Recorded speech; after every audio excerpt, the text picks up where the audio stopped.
This is the Untold Italy travel podcast, and you're listening to episode number 153.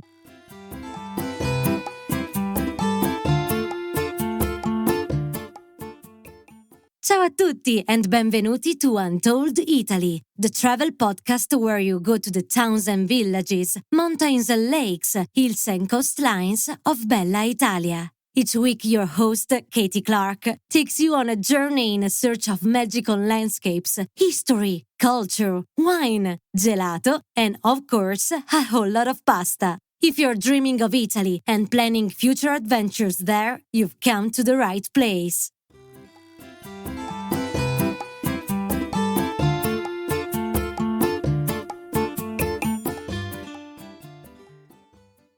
Ciao friends and buon Natale. Merry Christmas to you all. It's hard to believe that it's that time of year already, and I don't know about you, but 2022 has absolutely zipped by for me, in a good way, of course. It's been a whirlwind, but so great to reconnect with friends abroad and meet in person people we've only known via a screen.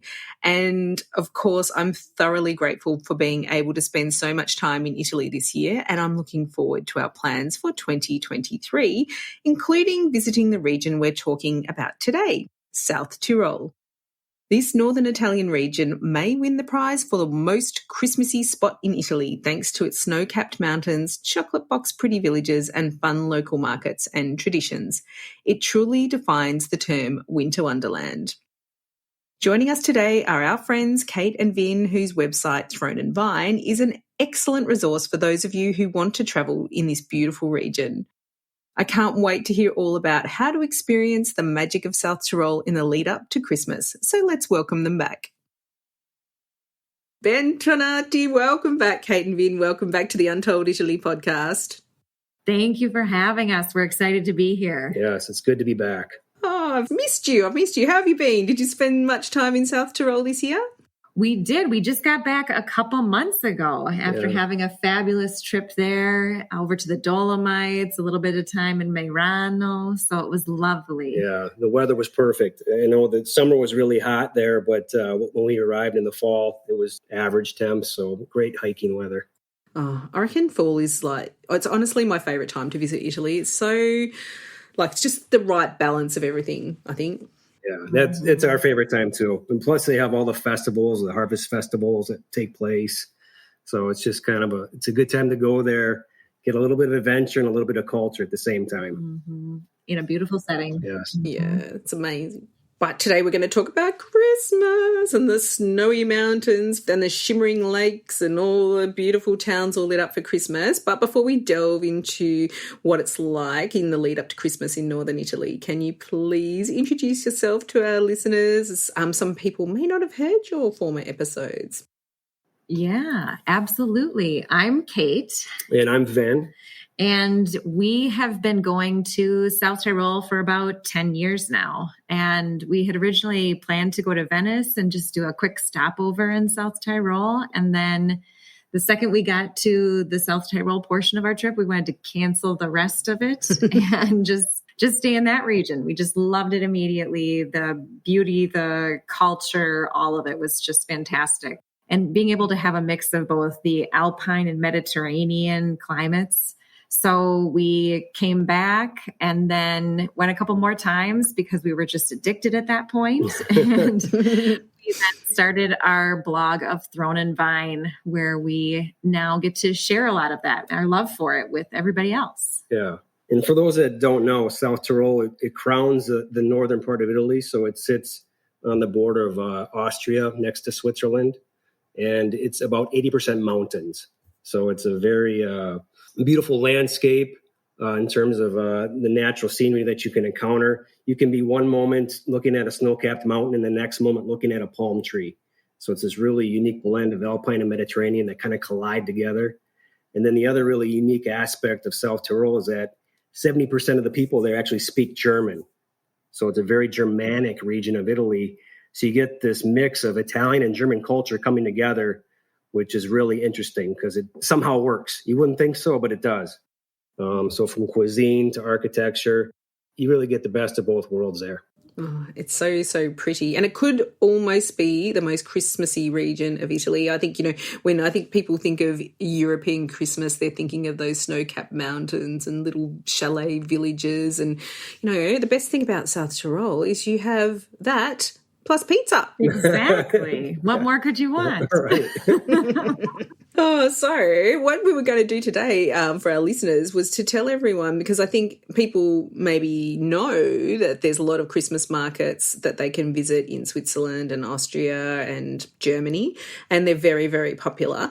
But people may not know that there are also Christmas markets in Italy, and I think it's a really special thing to do if anyone's thinking of going over in winter, and I know Kate and Vin have been to many of them. So why don't we kick it off and you can tell us a bit about the Christmas markets and what they're all about in South Tyrol. Sure. Yeah, there's actually more Christmas markets in South Tyrol than anywhere else in Italy. There's 5 original markets that take place. So pretty much every town and village there does have a Christmas market, but there's 5 main ones that we should cover today. They take place in all the major towns. So first one is in Bolzano, which is the capital of South Tyrol. Then Merano, Brixen, Sterzing, and Brunico. So we've been to 4 of those. And each town is transformed into this like winter wonderland fairy tale. So pretty much from the beginning of town to the end of town, you're walking through a paradise of lights and garland and Christmas trees and bows and all sorts of aromas. So it's a really fantastic place to go celebrate Christmas.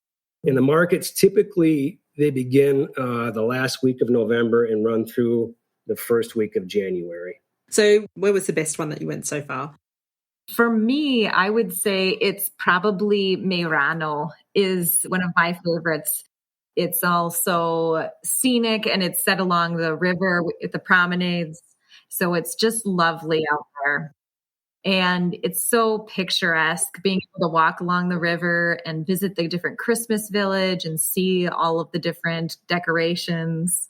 So that's probably one of my favorites on the Merano side. Yeah, I would say my favorite takes place in Brixen, and Brixen's the oldest town in South Tyrol, so it's just you're surrounded by history. I believe it was founded in more than 1,100 years ago, and has a lot of narrow alleys and walkways. So you kind of feel like you're transported back in time when you go there. And the Christmas market itself, it's about 40 stalls that take place in the Cathedral Square, which is in the old town of Brixen. And it's right underneath one of the most beautiful cathedrals in South Tyrol. When it's lit up at night, it looks like it's pretty much made for Christmas, just the way they shine the lights on it. And it has these 2 giant bell towers that are really gorgeous to look at. But what really makes that market special is they do a light and music show in the Bishop's Palace. And that's a really neat production. It's like a multimedia projection that they cast on the outer walls of the palace, and they pretty much come alive with it's like a fairy tale story. I've never seen anything like it. The story changes year to year, but that's something that makes it really magical. Yeah, it really makes building come to life when you see these characters cascading across the walls. It's incredible to see. And they do that so well. I think it's really artistic and thoughtful and considered. You can really get sucked into it, and they last for a while too, don't they? The whole scenes. Yeah, it goes on for a while and you kind of tour around the building. It's usually standing room only and you're just kind of moving with the crowd throughout and seeing the whole building. So some parts of it you can get up close to or you can watch from a distance. So it's very immersive feeling. And at these places, I'm sure they would probably have snacks that you can enjoy as you're watching the light show. Oh, yes. Snacks are a must. Definitely anywhere I need to go. So, yeah, one of our favorites is these cookies that are called Spitzbuben cookies. And they have some kind of a jam in them. Usually the ones that I like the best are the ones with the apricot. But they're a little bit of fruit, a little bit of Christmas cookies. So just a lovely, lovely treat. And then you can also always get your Apfelstrudel. And then they have things like Glühwein. So you can get your wine, but it's a spiced wine or a mulled wine. And it's heated up and delicious. So you can warm up with a little bit of flair. Yeah, it tastes like Christmas in a mug. That's how I describe it. So Imagine a glass of red wine, but now you add some cinnamon sticks to it, some orange, slices of orange, some cloves. It's a really flavorful drink. And when you're walking through the market, you can kind of smell it anywhere. It's almost just smelling it makes you tipsy. Yeah, we could sit at the market all night and just sip on that by a fire. It's a fun experience. And the other neat thing with blue vine is it's very easy to make at home. So Kate does a great job putting together a batch every Christmas season for us. Oh, amazing. You can have a little bit of South Tyrol at home. I love it. And I think it's really interesting how they always have those sweet treats. It's not so much the savories. Oh, yes. Yeah. I'm a huge sugar maniac too. Yeah. So it's ideal for me. I feel like about every other stand that you encounter is filled with gingerbread. It's just cookies everywhere. Yes. Yeah. So if you're going to go to the market, I recommend dieting for a month ahead of time, because I don't think you can walk 10 feet without wanting to buy something. Oh, okay. But I mean, you're probably going skiing as well if you're there at that time of year. So that's true. We recommend if you're a winter sports lover, tying in a visit to South Tyrol during the holiday season with a ski trip is perfect. They have actually the biggest ski destination in the world. It's called Dolomites Super Ski. And you get one ski pass, and that covers 450 different lifts throughout the Dolomites. So it's incredible. You could literally go there and never ski the same run twice. Wow. And is it suitable for beginners? Oh, yeah. Yeah, definitely. It's like any other major ski destination. There's going to be black diamond runs, and there's going to be, the green easy runs that you can take. And even if you don't like to ski, there's plenty of places to go to still do hiking in November and December. Alpine d'Huez, which is the largest alpine pasture land. You can hike that year round. Oh, okay. Yeah, they maintain the trails, and the huts are open, so you don't have to be a snow bum to enjoy the region. We talked about Merano and Bolzano, but they're quite big towns, and I'm sure their markets are pretty bustling, and people would come from all over to go to those ones, wouldn't they? Yeah, for sure. Especially Merano and Bolzano are definitely the two biggest and going to be the busiest. Yeah, I think Bolzano is actually the largest Christmas market in Italy. I believe they have like 80 stands, and it takes place in the Piazza Walter, which is kind of like Bolzano's living room, or it's been considered that for the last 900 years anyways. And the market takes place around a giant marble statue of I'm going to mispronounce the name, but it's Walter der Vogelwein. That's a mouthful. But he was basically a rock star back in the Middle Ages. He was one of the first troubadours that traveled around to different kingdoms and played music for the royalty. I think Walter sounds like he'd be pretty cool. Do they have music at the Christmas markets as well? They do a lot of the time. Sometimes they have actual concerts where they might bring out, like in Merano, they might bring out a whole orchestra or band, but then they usually have just small musicians playing throughout the markets too. So it's kind of a mix. Yeah, you can find street musicians, just playing a flute or a trumpet. And then sometimes they'll have a concert, a special event that takes place. Like, for example, in Merano along the river, there's the Kurhaus, which is an event center. And they'll hold concerts there inside. And it's just this gorgeous hall built, I believe, in the early 1900s. And it's a great setting for catching some live music.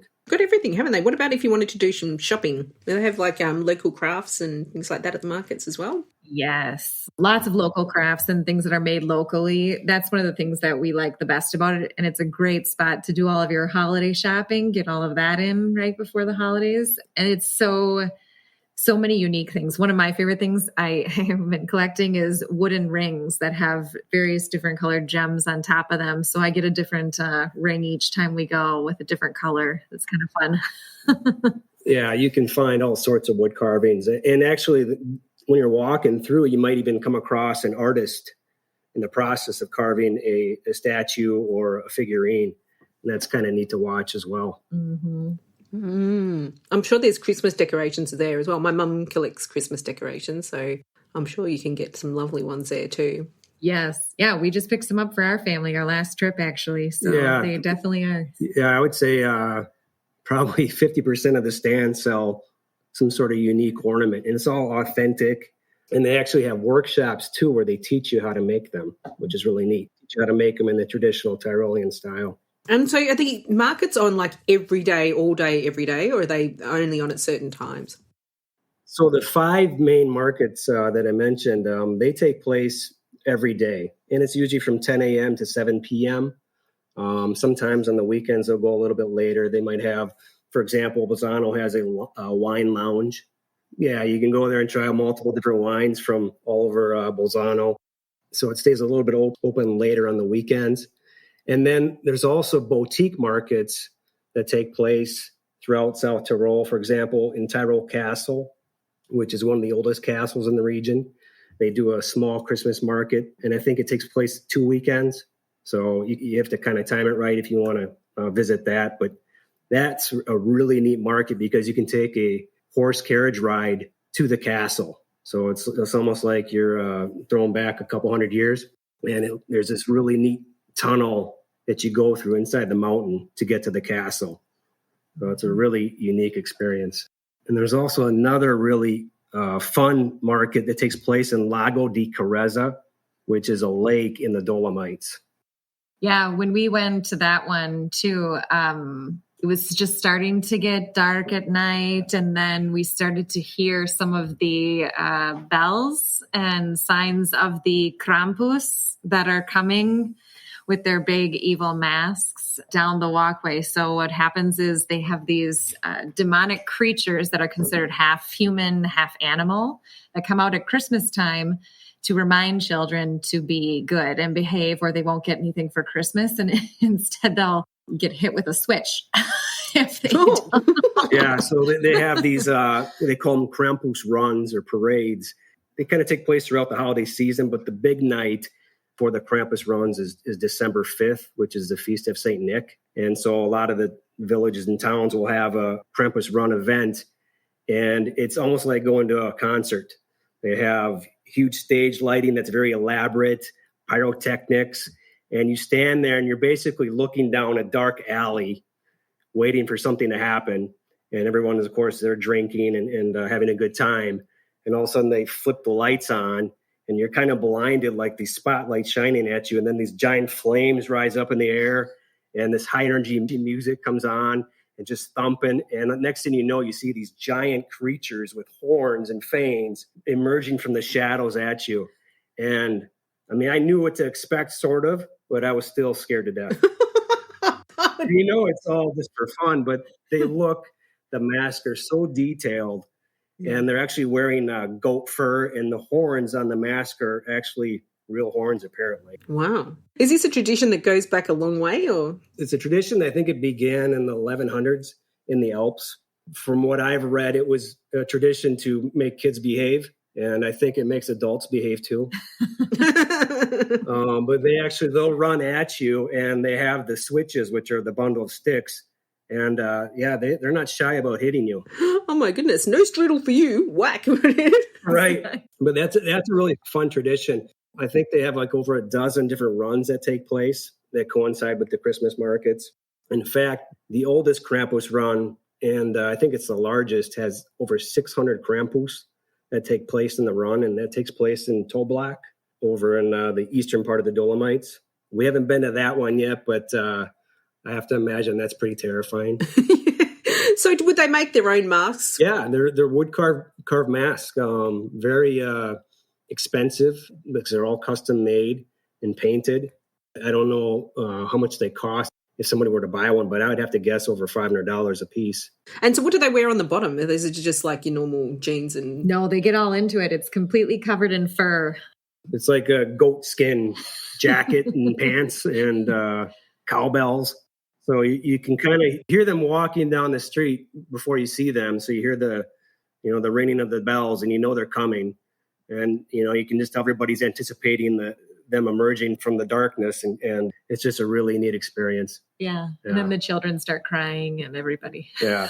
But then after the run, after they're done terrifying everybody and punishing all the kids, they'll take off the mask and everybody sits around and has a cup of glühwein or a beer. So you get to make friends with the Krampus. Well, thank goodness for that. I mean, like, I think these like it sounds almost pagan tradition, really, like harking back to well before Christian times. In having lived in the UK where they have similar kind of traditions over there with the Celtic traditions, it's really interesting to see them evolve. And maybe don't take the kids, but you're unlikely to see a celebration like that definitely in our country. But yeah, I think it's completely unique and interesting. How fascinating. Love it. Yes. Yeah, I don't think we have them. I've never been to one in the States. Mm-hmm. I'm sure they take place some places. But actually, yeah, they're really neat a place to bring kids because of the market we were at in Lago di Chiesa. We were expecting the first Krampus that we saw coming out of the down the trail to be these giant beasts. And it turned out they were just kids in Krampus costumes. And they were still terrifying. They're into it too. I love it. I was ready to run. Yeah, I was like little 3-foot tall monsters coming at you. I just love those type of traditions. It's just so different, isn't it? Is there any other type of traditions like that you've come across?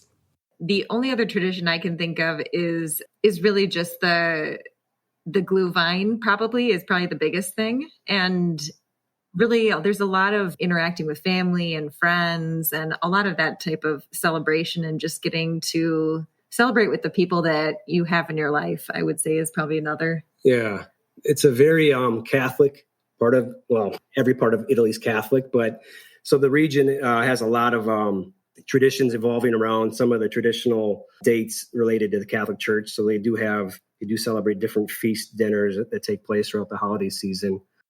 Going back to the glue vine, do they all have their secret recipe? Is like there a secret recipe for each town? They don't so much have that. If anything, it'll be maybe a family has a particular ingredient that's a secret ingredient, but it's a lot more honestly about the wine they tell you than anything else. So if anything, it's more particular about the wine that they've chosen. But you can also make the glue vine more potent by adding brandy or rum to it. So they may do that and they may not tell you. But after one mug, you know that you've had something different. Yeah, and you probably feel a bit warm in your tummy, quite toasty. I love it. Was there any other particular markets that you really found really interesting? Yeah, so one of my other favorite markets is at the Forst Brewery. It's a very large brewery that they have, and it spans across the roadway. So they decorate both sides and get incredibly into the holiday spirit. It's called the Christmas Forest. They just transform the entire brewery into this. I don't know. It's a fairy tale wonderland kind of. Yeah. They have a skating rink that they set up, and you can rent out different spaces to have a private dinner. And they really decorate the whole beer garden, so you really feel completely immersed in this Christmas world, which is just a lot of fun. And they have little surprises throughout that you can just run into that are really neat and fun. Yeah, and the brewery itself is fascinating just to walk through. It's the oldest one in South Tyrol. Yeah, I guess when people think of Italy, they don't think of beer so much, do they? No, but this is the Alps, so it kind of fits. Yeah, for sure. What's the story behind this brewery? Is it's been there for a while? Or? Yeah, I think it was founded in the 1800s, and if you go to any mountain hut in South Tyrol, you're going to see Forst on tap. It's the predominant beer. I think they have multiple brewery restaurants located throughout the region too, because you'll go, or it could be other taverns.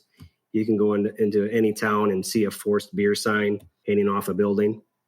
But it's a really unique destination. And if you're going to be going to the Merano Christmas market, you really should plan to also go to the Forst brewery. It's located about 15 minutes from Merano in Elgund, and it's just in a beautiful setting. I'd recommend going there and having dinner. We probably spent a couple hours just hanging out. And then, of course, you can rent ice skates, like Kate said, and go skating in their rink, which is really neat. It's kind of tucked in behind these old buildings, and looks like you're skating up in the mountains almost. I love ice skating. It's so much fun. You just feel so wholesome, I think. It's liberating. So what do they have for dinner there? Is it like a typical kind of German-style dinner? I imagine it would be. Yeah, they lean a little bit more South Tyrolean. So it's a little bit of a combination of the Italian and the German influence mixed together. So sometimes one of the things that I like to get is some of the pasta with more of a venison, kind of a heavier meat that you maybe wouldn't see as much of in the southern part of Italy. That's probably one of my favorites. And then some of the other traditional things that you just find typically, like your speck noodle. Yeah, speck noodle, it's basically a baking dumpling. You can serve it in a soup or on a plate with some lettuce. And you can get it in different styles. So you can get it with cheese, spinach, very popular dish that's been around since the Middle Ages. And one of the cool things about Forst, too, is that they also do a really festive dinner, too, called their Felsenkeller. And they have a multi-course dinner within their cellar that's plated, and you can go and have kind of a big festive dinner with a large group of people. That looks like a really cool experience. Yeah, it takes place in the kind of this cavern-like setting, and it's underneath this giant ornament chandelier that you almost have to see it to believe it. It's just really fascinating. And I believe they only open up this part of the brewery just during Christmas. So they do have a restaurant on site that you can eat at any time while you're visiting South Tyrol, but this Felsenkeller is something really special. I can see this whole itinerary of Christmas markets before me. It's really great.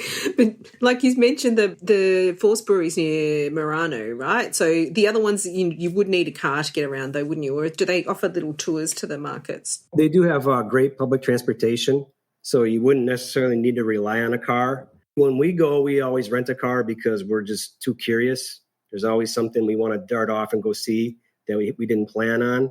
And driving over there is super easy. You know, sometimes you get in the mountains, and if you're not a mountain driver, it can be a little nerve-wracking, but there's plenty of places to pull over, allow somebody else that's behind you to go around you. If someone's afraid of driving in that part of Italy, I wouldn't be. And I think to hit all the markets, I would recommend getting a car, because the Bolzano and Merano market, they're about a half hour apart. And then to go from Bolzano to Brixen, you're looking at about an hour drive. And then from Brixen to Sturzing, which is the smallest Christmas market, but really, really neat and romantic. It takes place underneath this iconic Tower of 12, it's called. And it's a clock tower dating to the 1400s. And it looks like it's from, I don't know, Lord of the Rings or Game of Thrones.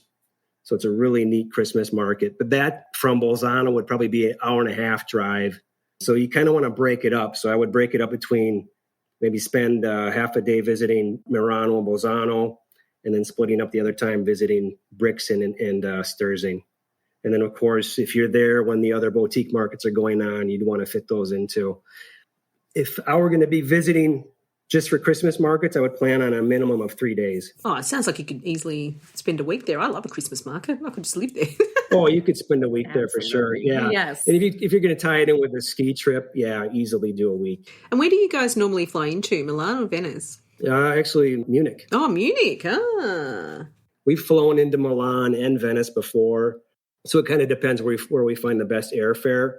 But from an efficiency standpoint, we feel like, for us at least, Munich's always pretty reliable as far as being on time, and for us able to get a rental car and then driving down from Munich, it's about I want to say 3.5 hours.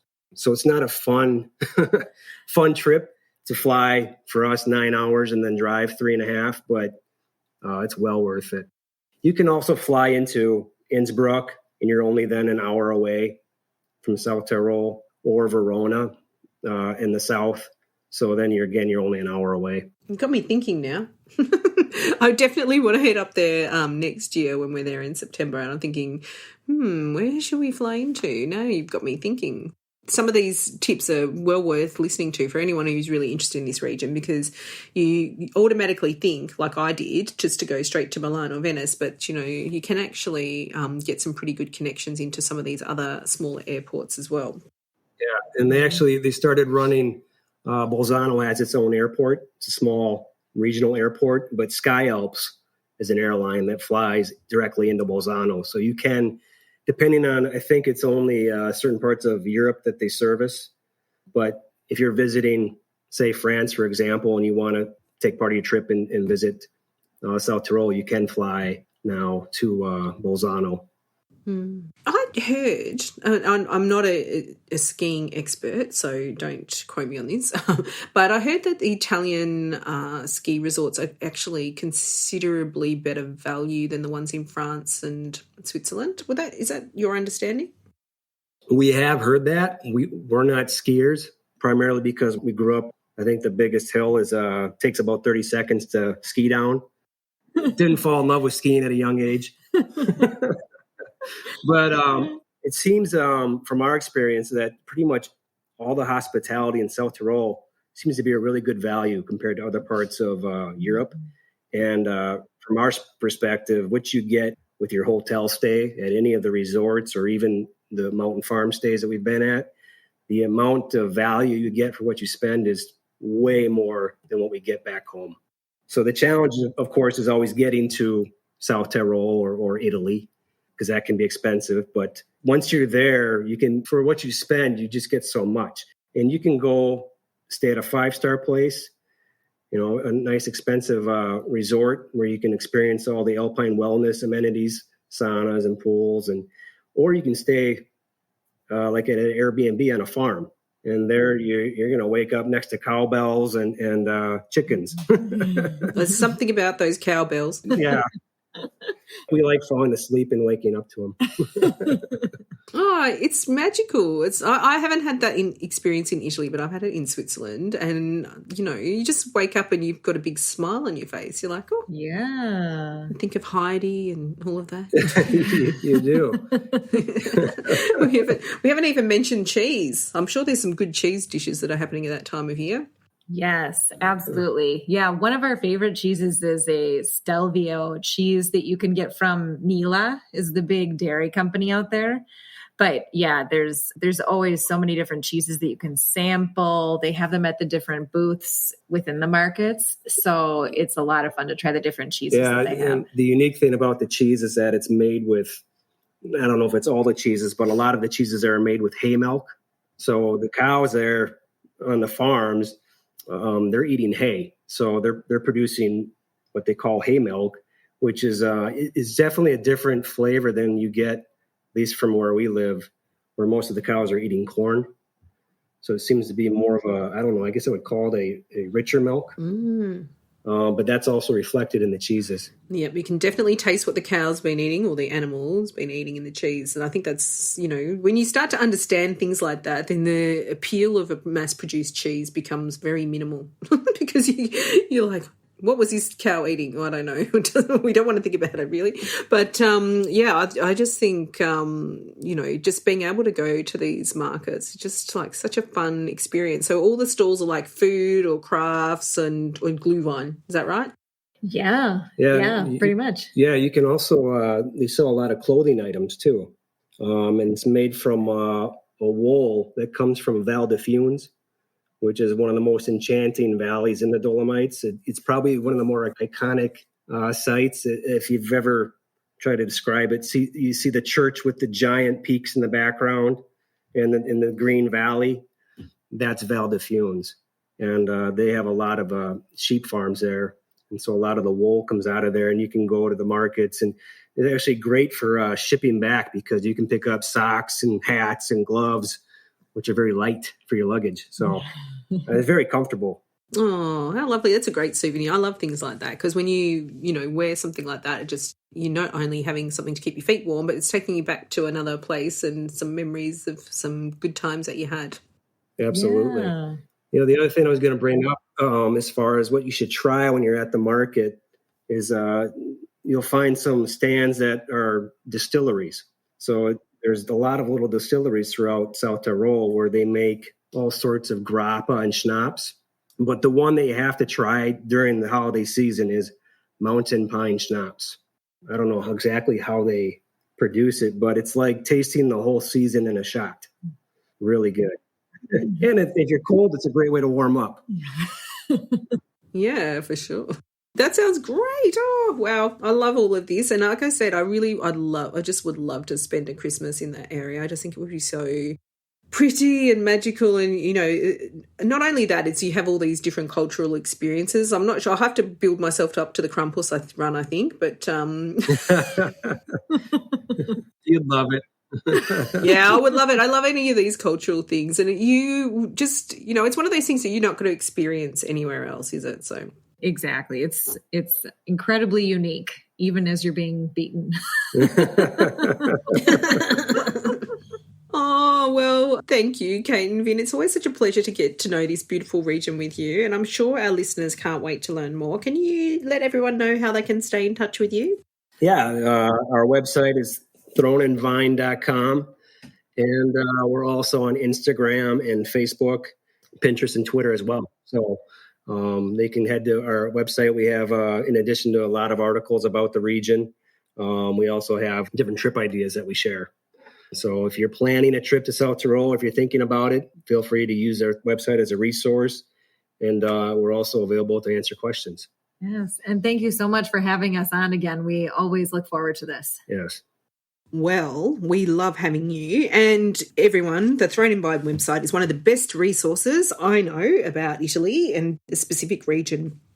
It's really hard sometimes to find really accurate and really fantastic information, but they have got it sorted out. And what I love about Kate and Vin is they all got very well connected in with the local people there. So it's not just the perspective of people that visit there often, but you've also got the perspective of locals. And I think that's really, really important too. So grazie mille, Kate and Vin. It's beginning to feel a lot like Christmas now. And I hope you have a lovely Christmas. And one day hope we can meet in South Tyrol.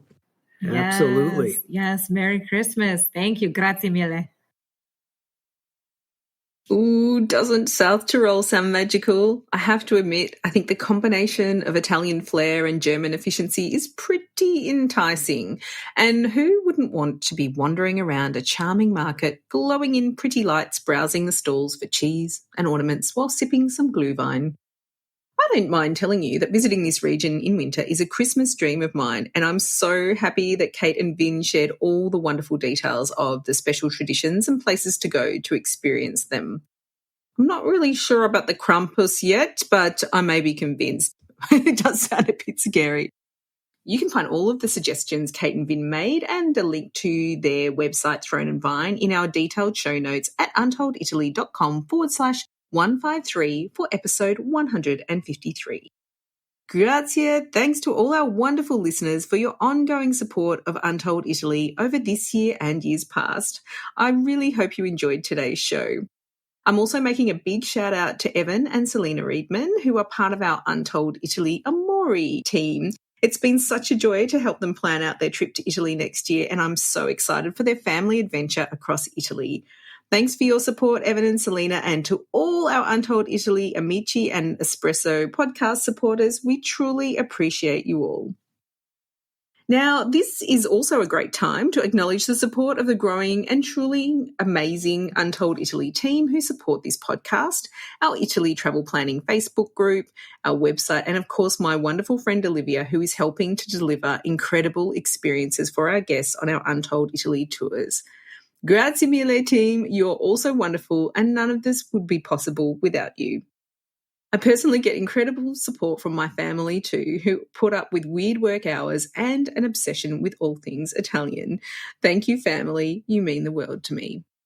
Now, before I sign off, I want to wish you all Buon Natale, Merry Christmas, and Happy Holidays. Enjoy the time with your family and friends, however you celebrate the holidays, and, if you can, add a little Italian flair to your celebrations. We'll be making torta caprese as taught to us by Holly and Gianluca, our friends from Michelangelo in Capri. It's so delicious, and it's something that we like to make as a Christmas tradition in our house. That's all for today, and for a couple of weeks as we have a little break in the lead up to Christmas, we'll be back just before the new year with some fun episodes, an itinerary consultation, and more inspiration for your travels to Italy in 2023 and beyond. But until then, it's ciao for now. The Untold Italy podcast is an independent production. Podcast editing, audio production, and website development by Mark Hatter, production assistance and content writing by the other Katie Clark. Yes, there are two of us. For more information about Untold Italy, please visit untolditaly.com.